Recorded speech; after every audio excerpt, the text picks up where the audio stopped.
Bienvenue dans le 13 mondial spécial State of Origin. Oui, on est content, c'est l'heure des State of Origin. J'ai ma petite pancarte de Sydney juste derrière moi. Et Arnaud a une casquette des Queensland Maroons, les futurs perdants. Oui, je suis supporter des Blues. Alors, petit problème de post-synchro, c'est normal. C'est qu'on a, il manque 2 minutes 30 de son à cette vidéo. Donc, je viens faire de la post-synchronisation, du doublage de moi-même. Sur le début de la vidéo. Donc, petite intro, on est ici pour parler des State of Origin et des équipes, de l'équipe du Blues qui viennent d'être dévoilées par Laurie Daly ce dimanche, avec une sélection plutôt classique, vous allez voir. Les matchs, c'est mercredi prochain, c'est dans une semaine, 11h30 midi, comme d'habitude. Premier match à Brisbane chez les Maroons. Et les Blues qui viennent essayer de défendre leur titre acquis difficilement la saison dernière. Comme tous les ans, c'est toujours difficile de gagner les State of Origin. Donc on va un petit peu dérouler les 20 joueurs de cette sélection, parce qu'on a trois petits suppléants qui auront peut-être besoin d'intégrer l'équipe, parce qu'il y a des petites blessures, vous allez voir, on va en parler. On va lancer le chrono. Il y a Zach Lomax qui est sur la photo. On va lancer le chrono dans quelques secondes, pour commencer par notre ami Dylan Edwards, l'arrière des Panthers, sélectionné à l'arrière par Laurie Daly. Alors c'est classique, c'est l'arrière de la sélection depuis l'année dernière. Dylan Edwards qui a eu quelques difficultés en début de saison avec des Panthers qui eux aussi étaient en difficulté, puis qui s'est blessé. Et depuis qu'il est revenu de blessure, ça va mieux pour les Panthers et ça va bien pour lui, qui enchaîne les performances et qui est plutôt très bon. Donc pas vraiment de raison de l'écarter, si ce n'est la bonne forme de Ryan Papenhuisen avec Melbourne, qui aurait pu lui piquer la place, qui n'est même pas sur le banc. Ça aurait pu aussi prendre une place sur le banc. On verra ils ont préféré Connor Watson en utility, mais parce qu'il peut jouer talon. Ryan Papenhuisen qui fait d'excellentes performances, peut-être des fois des petits downs que Edwards n'a pas. Disons que le plancher d'Edwards est un peu plus haut que celui de Papen, et le plafond ne doit pas être très loin.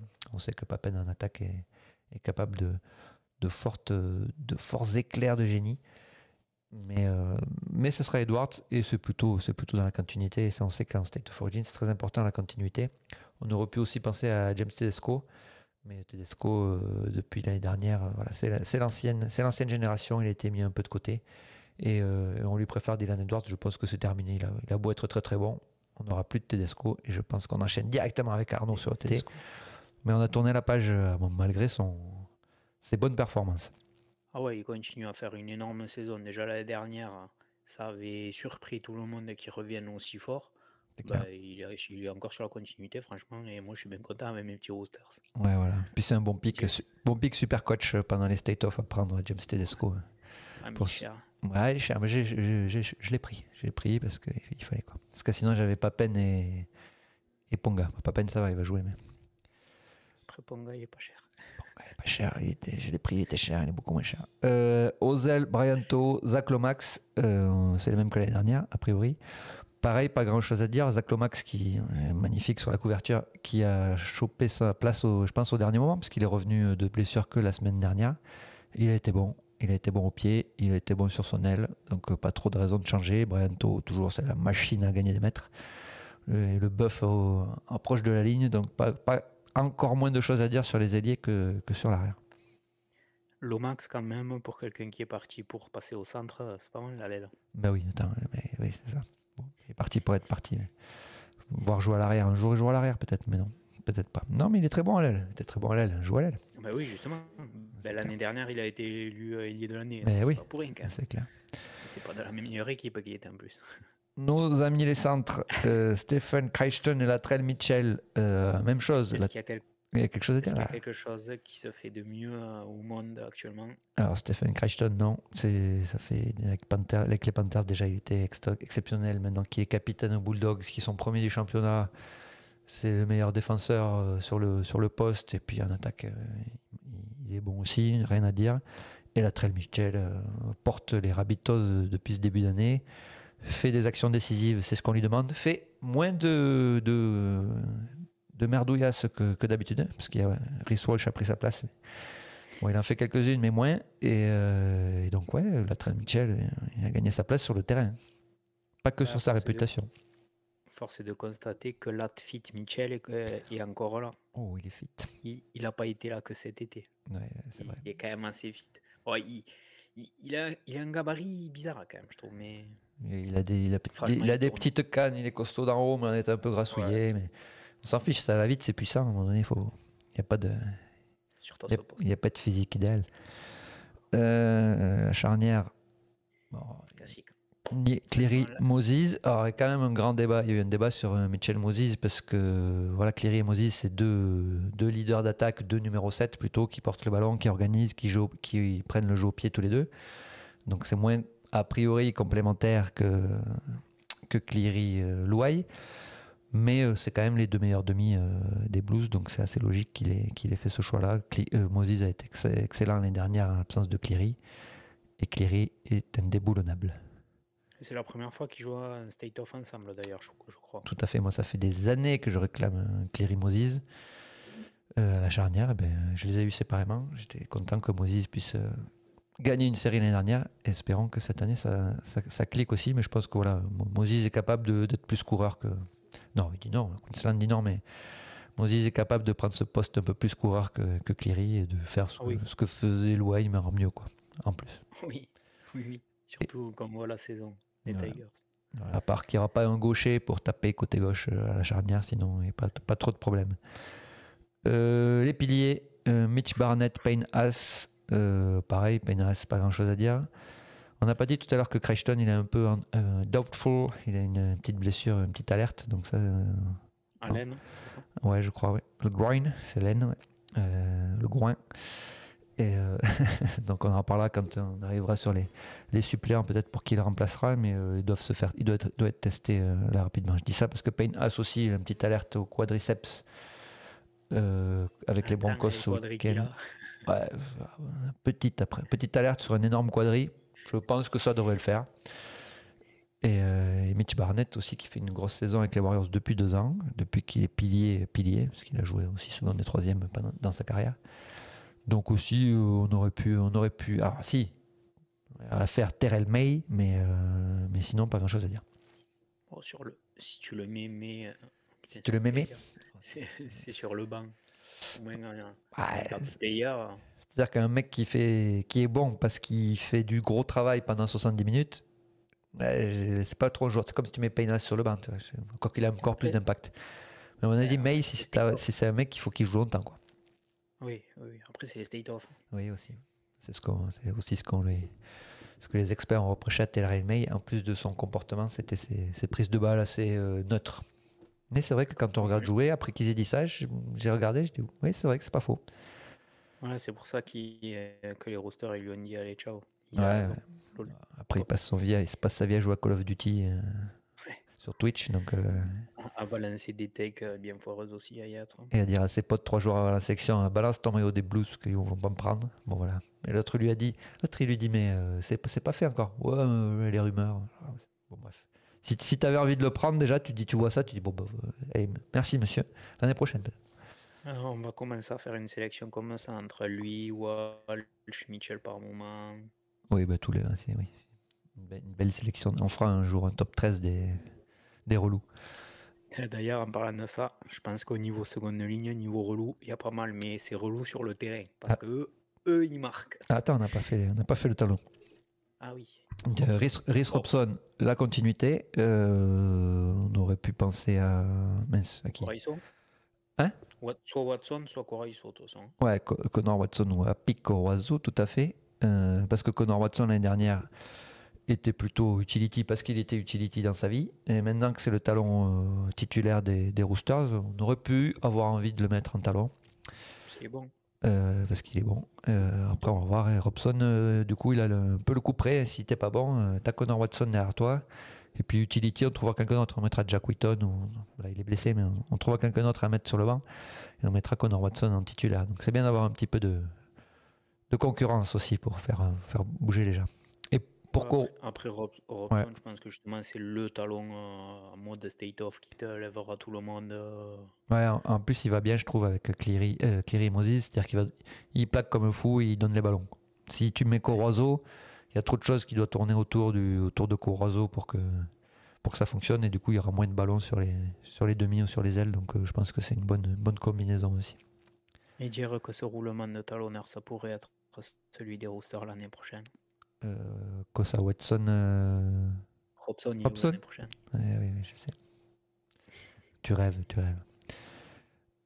Les secondes, les embêtants, les enquiquinants. Très embêtant. Martin Crichton, alors c'est pas le même gabarit, mais les deux sont fatigants. Angus Crichton, il a fait sa meilleure saison de sa carrière l'année dernière. Il met des carreaux, il est costaud, il avance, rien à dire. Et Liam Martin est toujours là avec son énergie, pour énerver les gens, pour les plaquer, pour secouer la tête sur les prises de balles, pour sauter sur les ballons hauts, pour mettre la tête là où personne ne met le pied. Donc voilà, le bon soldat. Ouais. Mais en plus, c'est vrai que l'année dernière, Crichton, ça avait mal commencé parce qu'il devait jouer parce qu'il a commencé en réserve. Il savait même pas s'il allait jouer avec les Roosters ou quoi. Je sais pas si c'est qu'il y a eu des embrouilles avec Robinson ou quoi. Ouais. Et au final, Ça lui a fait du bien, finalement. il a plus que fait du bien. Un peu comme Nanaï chez toi cette année. On verra. Ouais. Qui a commencé en réserve. En 13, pas de Cameron Murray, donc pas de discussion, c'est Isaïe Yeo qui prend le poste. Moi, je préfère Murray, mais bon, là, de toute façon, Yeo, ça sera très bien. Peut-être qu'il faudra s'y filer un peu plus à la maillotche que faire des passes cette année, mais on verra s'il est capable. Il l'a fait un peu avec les Panthers. Tu préfères Murray en 13, on le sait. Ouais, ben ça dépend en fait. Ça dépend de ton équipe. Mais après, si t'as des demi. Si t'as besoin d'un troisième ligne qui met un peu plus des carreaux et qui prend un peu plus des ballons, Murray c'est mieux. Ouais. Ah bah oui, clairement. D'ailleurs, en parlant de mettre les carreaux, il y a un petit banc sympathique. Lignew, Hudson Young, Max King, c'est solide, c'est méchant aussi, c'est énervé. Quand ça va rentrer, ça va prendre des ballons durs et ça va plaquer, mais faire plaquer dur aussi. Max King profite de la belle saison des Dogs pour être récompensé. C'est magnifique d'être anglais quand même. Tu peux être anglais et être sélectionné à la State of. Il est anglais, il est né en Angleterre. Parce qu'il est pas. Non, mais je sais qu'ils avaient parlé de faire comme A.J. Brimson. Il peut être sélectionné avec les Anglais par contre. Ouais, j'ai vu ça.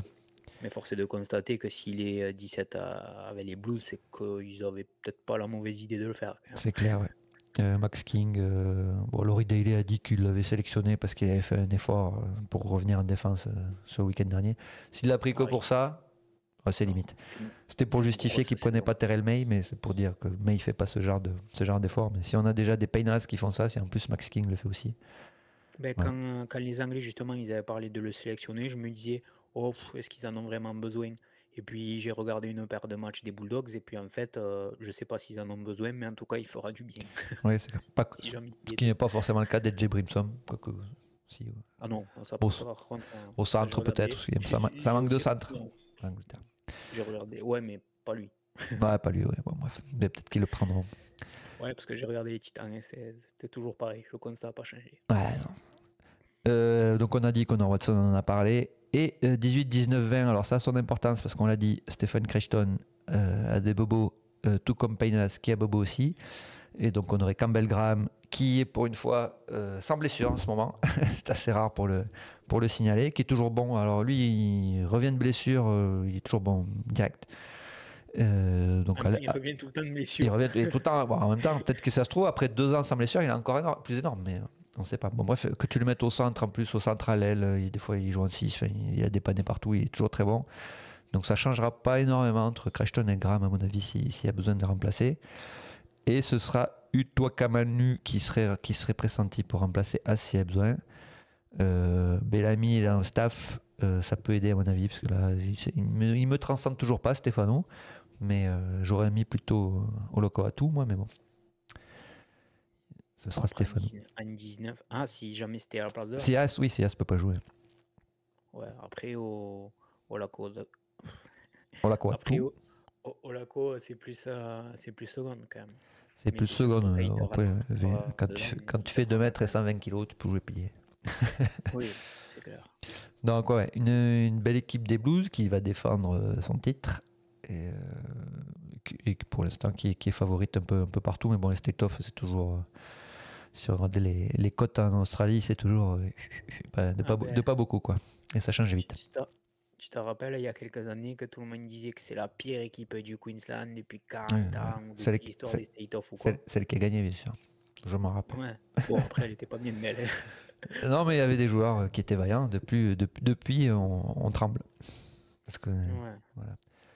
Non, mais depuis, depuis quand Slater, Cronk, Thurston, tout ça, ça avait arrêté. On parlait de. Allez, on a fait une série de Maroons, on va faire une série Blues, mais c'est pas si simple. C'est pas les mêmes joueurs, mais on a une belle équipe sur le papier. Quoi? Il faut toujours qu'ils soient aptes aussi, parce que Cleary, ça fait une paire de matchs quand même qui manquent en state-off. Ouais, espérons qu'ils puissent faire les trois, que tout le monde puisse faire les trois, qu'on puisse avoir un peu de continuité sur les équipes. Oui, même si je suis pour le Queensland, oui. Bon, je préfère quand il y a tout le monde adapte. Bon, après, tout le monde, c'est dur sur toi en général. Bon, après, c'est bien des fois quand il manque un ou deux gars, il y a des mecs qui sortent de nulle part. Oui, quand c'est un ou deux, ça va, mais quand il y en a 7 ou 8, je pense qu'on en parlera dans la prochaine, dans la prévision des Maroons, justement, de ça. Et oui, parce que le chrono est fini, on a fait 13, un peu plus, mais pas beaucoup, on était pas mal quand même. On va enchaîner avec 15, 16, 17, je sais pas combien on est. On est à 16-40, ça va, large, c'est bien. 17, on peut faire 17 minutes en fait, c'est mieux, avec les remplaçants. Par là. On va passer à nos amis les Maroons dans la foulée. Vous pouvez cliquer, les deux vont sortir en même temps, je pense. Et donc, on parle tout de suite des Queensland Maroons. À bientôt. Salut.